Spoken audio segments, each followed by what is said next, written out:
नमस्कार, आप देख रहे हैं क्लीन न्यूज यूपी और मैं हूं आपके साथ नेहा परिहार। वक्त हो चला है उत्तर प्रदेश से जुड़ी कुछ खास खबरों का। खबरों से अपडेटेड रहने के लिए वीडियो को अंत तक जरूर देखें।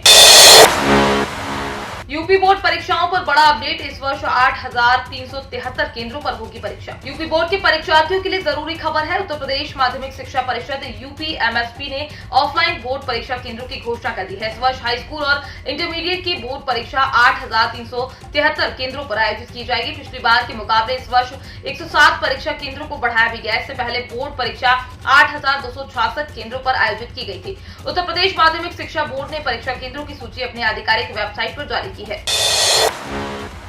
आतंकवाद के मुद्दे पर यूपी में गरमाई सियासत। अमित शाह ने प्रियंका गांधी के बयान पर साधा निशाना। केंद्रीय गृह मंत्री अमित शाह ने सोमवार को उत्तर प्रदेश में सपा बसपा शासन को आतंकवाद का हॉटस्पॉट, आतंकवाद का केंद्र करार देते हुए दावा किया कि बीजेपी सरकार के 5 सालों में न कोई आतंकवादी घटना हुई, न कोई दंगा हुआ और माफिया भी कहीं नहीं दिखाई देते।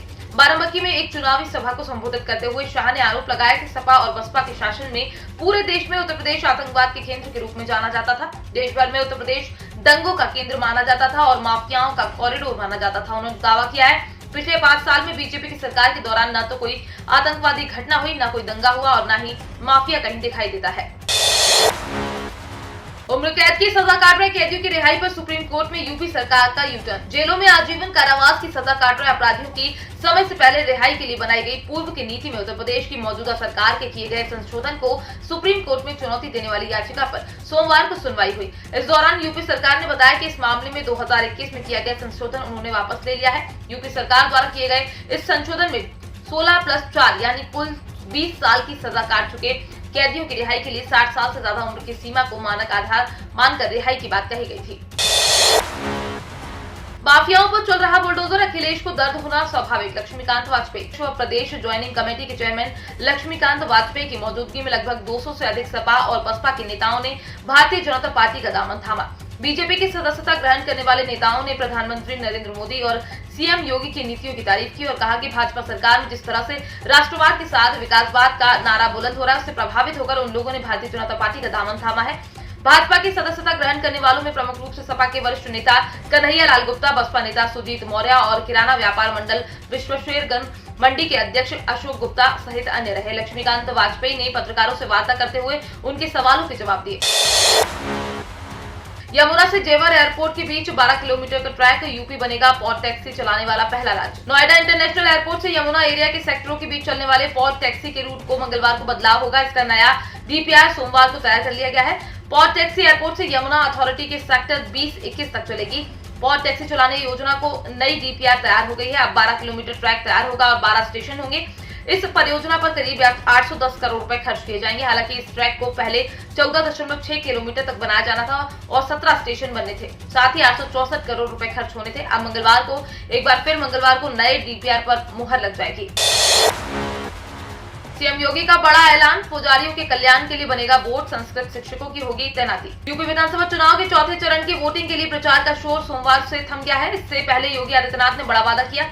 सीएम योगी ने कहा कि हमने तय किया है कि बुजुर्ग संतों और पुजारियों के लिए कल्याण के लिए पुरोहित कल्याण बोर्ड का गठन किया जाएगा। संस्कृत के अध्यापकों की तैनाती की जाएगी और संस्कृत के छात्रों को स्पेशल स्कॉलरशिप दी जाएगी। रायबरेली में सीएम योगी ने कहा कि हम सुरक्षा, सम्मान और विकास की गारंटी देते हैं। सरकार बनने के बाद होली और दिवाली में एक सिलेंडर मुफ्त दिया जाएगा।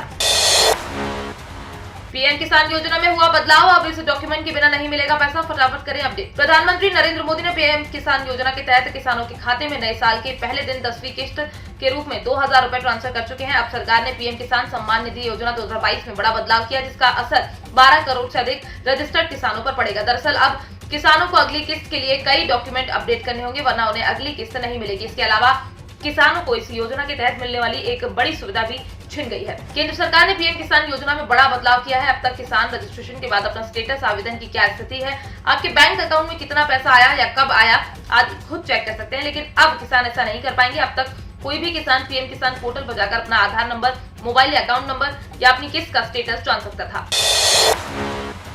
सिर्फ 7 रुपए रोजाना जमा करने पर मिलेगी 5,000 रुपए पेंशन, मोदी सरकार देती है गारंटी। कम निवेश में पेंशन की गारंटी के लिए अटल पेंशन योजना एक अच्छा विकल्प है। अभी अटल पेंशन योजना के तहत सरकार 60 साल के बाद 1,000 से 5,000 रुपए महीना पेंशन की गारंटी देती है। सरकार की इस स्कीम में 40 साल तक की उम्र का व्यक्ति आवेदन कर सकता है। यहाँ 7 रुपए रोजाना जमा करने पर 5,000 रुपए महीने की पेंशन मिलेगी। आइए जानते हैं अटल पेंशन योजना में 60 साल के बाद आपको कितनी पेंशन मिलेगी। अटल पेंशन योजना का मकसद हर तबके को पेंशन के दायरे में लाना है। योजना के तहत अकाउंट में हर महीने एक तय योगदान करने पर रिटायरमेंट के बाद 1,000 रुपए से 5,000 रुपए मंथली तक पेंशन मिलेगी। देश में पिछले 24 घंटों में कोरोना के 13,405 नए मामले। भारत में कोरोना की तीसरी लहर के बीच लगातार कोरोना का ग्राफ डाउन हो रहा है। बीते 24 घंटों में देश भर में कोरोना के 13,405 नए मामले सामने आए। वहीं इस दौरान 235 लोगों की कोरोना के चलते मौत हुई है। आज आए मामलों के बाद भारत में कोरोना के कुल एक्टिव केस की संख्या 1,81,075 हो गई, जबकि मौतों का कुल आंकड़ा 5,12,344 पहुंच गया। बीते 24 घंटों में 34,226 लोग कोरोना से ठीक होकर वापस अपने घर लौटे हैं, जिसके बाद कुल रिकवर्ड मरीजों की संख्या 4,21,58,510 हो गई। वहीं वैक्सीनेशन की बात करें तो पिछले 24 घंटों में भारत में 35,50,868 वैक्सीन डोज दिए गए हैं और अब तक देश भर में कोरोना की तीसरी लहर के बीच लगातार कोरोना का ग्राफ डाउन हो रहा है। यूपी में आज इन जगहों पर हो सकती है झमाझम बारिश, हवा भी करेगी परेशान। मौसम विभाग ने जारी किया अलर्ट। में आज से एक बार फिर मौसम में बदलाव होने जा रहा है। भारतीय मौसम विज्ञान विभाग के अनुसार प्रदेश के कई जगहों पर आज से 25 फरवरी तक बारिश की संभावना है।